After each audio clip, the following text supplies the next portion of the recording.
कोई भी राज्य भवन होगा, नागालैंड का भी वहां स्थापना दिवस मनाया जाएगा और गुजरात का भी मनाया जाएगा, महाराष्ट्र का भी मनाया जाएगा, गोवा का भी मनाया जाएगा। हर राज्य भवन में राष्ट्रीय एकता का एक प्रकार से उत्सव बना दिया जाता है।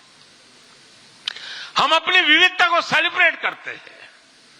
एक भारत श्रेष्ठ भारत की भावना हमारे दिल के बहुत करीब है। इसे मजबूत बनाने के लिए हम काम करते हैं। साथियों, एक भारत श्रेष्ठ भारत की भावना हमारी गवर्नेंस में भी दिखाती है। हर क्षेत्र के विकास पर हमारा पूरा फोकस है। नॉर्थ ईस्ट का उदाहरण आपके सामने है। पहले की सरकारों में नॉर्थ ईस्ट को पूरी तरह अनदेखा कर दिया गया, क्योंकि पार्लियामेंट की सीटें कम है, उनका इंटरेस्ट ही नहीं था। हम वोट और सीटों के हिसाब से काम नहीं करते। मेरे लिए तो मेरे देश का हर कोना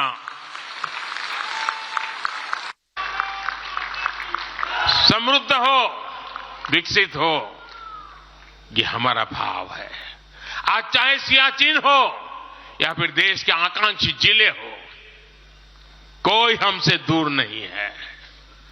वो गांव जिन्हें पहले आखिरी गांव कहा जाता था, हमारे लिए देश के वो पहले गांव बन गए। और मेरे सारे कैबिनेट के मंत्री उन गांवों में रात बिता कर आए। कुछ मंत्रियों को तो -15 डिग्री में रात को रुकना पड़ा वहां, क्योंकि हम आत्मसात करना चाहते हैं। हमारे लिए देश का हर हिस्सा महत्वपूर्ण है। हर हिस्से पर हमारा फोकस है। साथियों, जो भी राजनीति में दिलचस्पी रखता है और जिसके लिए लोकतांत्रिक मूल्य प्रमुख रहते हैं, वो भी अगर न्यूट्रल है तो पब्लिकली हमारी प्रशंसा करते हैं, न्यूट्रल नहीं है तो खानगी में तो कर ही देते हैं।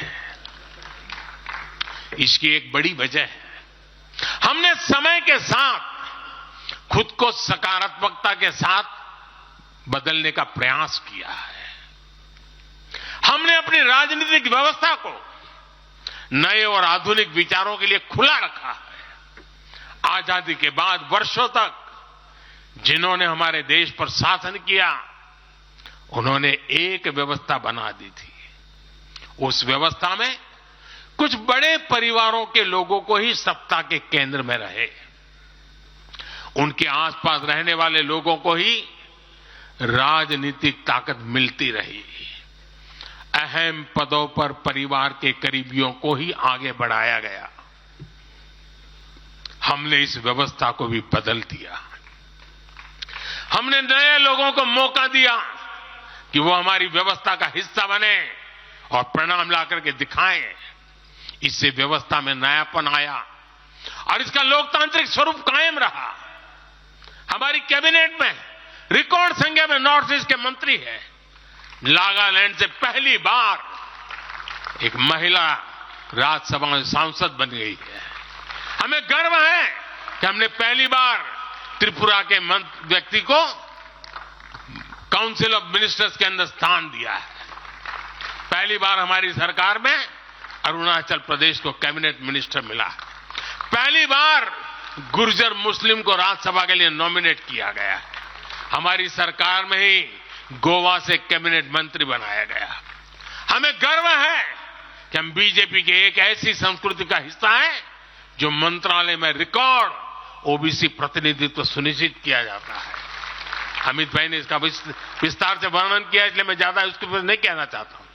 साथियों, हमारी सरकार सबके लिए है। सबका साथ, सबका विकास हमारे काम से ही झलकता है। हमें गर्व होता है जब करतारपुर साहिब कॉरिडोर के द्वारा लाखों सिख श्रद्धालुओं की आध्यात्मिक इच्छाएं पूरी होती है।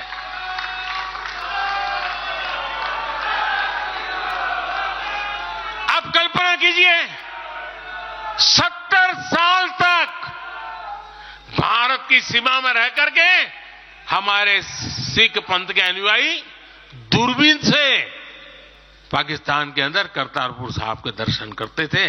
हमने रास्ते खोल दिए दोस्तों। अब वो स्थिति बदल गई है। हमने लंगर की वस्तुओं से जीएसटी भी हटा दिया। हमने स्वर्ण मंदिर के लिए एफसीआर रजिस्ट्रेशन सुनिश्चित किया जिससे विदेशियों को सेवा करने का अवसर मिला है। पहली बार वीर बाल दिवस मनाकर हमने सत्य और न्याय के लिए बलिदान देने वाले साहसजादों को, शौर्य को सम्मान दिया। आज केरल का बच्चा भी जानता है कि साहबजादे का बलिदान कैसा था। नागालैंड का बच्चा भी जानता है कि साहबजादों ने कितना बड़ा बलिदान दिया था। साथियों, अफगानिस्तान से भी गुरु ग्रंथ साहब के स्वरूपों को पूरे सम्मान के साथ भारत लाए हैं। इसके साथ ही हमारी सरकार ने हज की प्रक्रिया में सुधार करके यात्रा को सुविधाजनक बनाया। आज बिना महरम के हज करना भी संभव हुआ है। इससे महिलाओं के लिए भी हज करना आसान हुआ और हजारों महिलाएं गई। साथियों, 2014 में जब मैंने शपथ ली तो हमारे कई आलोचक कहते थे, मोदी जी एक राज्य के बारे उनका क्या अनुभव है, इतना बड़ा देश, इतनी बड़ी दुनिया, ये मोदी क्या करेगा, कैसे करेगा। ठीक है, गुजरात चलाया होगा, लेकिन वो सब सोचने देख लें, विदेश नीति को लेकर बड़ी बड़ी बातें कही जाती थी। अभी मैं कुछ दिन पहले ही यूएई और कतर से जाकर के आया हूं। तमाम देशों से हमारे रिश्ते कैसे मजबूत हैं, ये आज दुनिया देख रही है। आज पश्चिमी एशिया के देशों से हमारे संबंध अब तक की सबसे मजबूत स्थिति में है। 2015 में जब मैं यूएई गया था पहली बार, आप हैरान हो जाएंगे, मेरे पहले 34 साल तक देश का प्रधानमंत्री वहां नहीं गया था। सोचिए किस तरह हमने उस पूरे क्षेत्र को छोड़ रखा था। कांग्रेस की सरकारें पूरे वेस्ट एशिया को सिर्फ पाकिस्तान के संदर्भ में देखा करती थी। उन्हें भारतीयों की शक्ति और उनके विश्वास पर भरोसा ही नहीं था। लेकिन आज भारत इस क्षेत्र से संबंधों का नया अध्याय लिख रहा है। पहले लोग सोचते थे कि बस तेल का इंपोर्ट कर लेते हैं और यहां से कुछ लेबर बेच देते हैं ताकि उनको रोजी रोटी मिल जाए, लेकिन अब ऐसा नहीं है। आज ट्रेड, टेक्नोलॉजी, टूरिज्म, ऐसे अनेक क्षेत्रों में हमारे संबंध बहुत बेहतर हैं और हम निरंतर विकास कर रहे हैं। यहां तक कि अरब के 5 देशों ने मुझे अपना सर्वोच्च सम्मान तक दिया है। यह सम्मान मोदी का नहीं है, 140 करोड़ भारतीयों के सामर्थ्य का सम्मान है। और भाइयों बहनों, विदेश नीति के जो भी जानकार हैं, वो विदेश से मिले हर संकेत भी पकड़ ले रहे होंगे।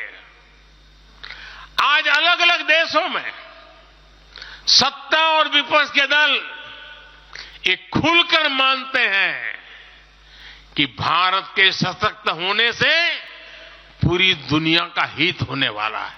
ये पूरी दुनिया मानने लगी है। आज हर महाद्वीप में भारत का सम्मान, भारत की ताकत बढ़ रही है।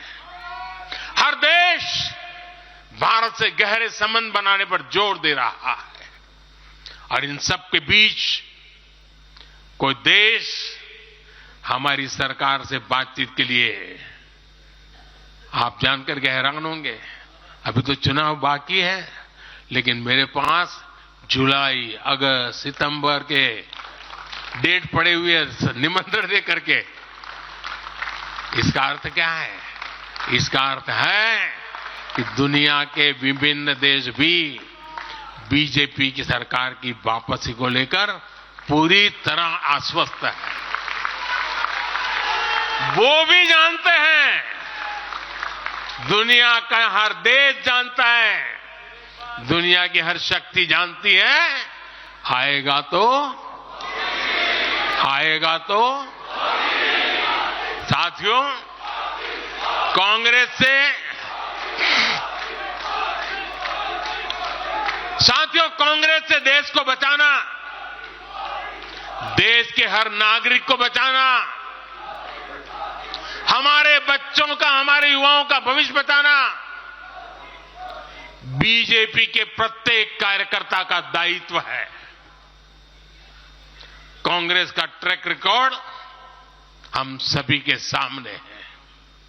कांग्रेस अस्थिरता की जननी है। कांग्रेस परिवारवाद की जननी है। कांग्रेस भ्रष्टाचार की जननी है और कांग्रेस तुष्टीकरण की भी जननी है। 70 के दशक में जब देश में कांग्रेस के विरुद्ध गुस्सा बढ़ना शुरू हुआ तो खुद को बचाने के लिए उसने अस्थिरता का सहारा लिया। हर नेता की सरकार कांग्रेस ने अस्थिर की। आज यहां प्रस्ताव के समय इसकी चर्चा आई है तो मैं ज्यादा उसके लिए कहता नहीं हूं। आज भी ये लोग अस्थिरता पैदा करने के लिए नई नई साजिशें कर रहे हैं। इन लोगों ने मिलकर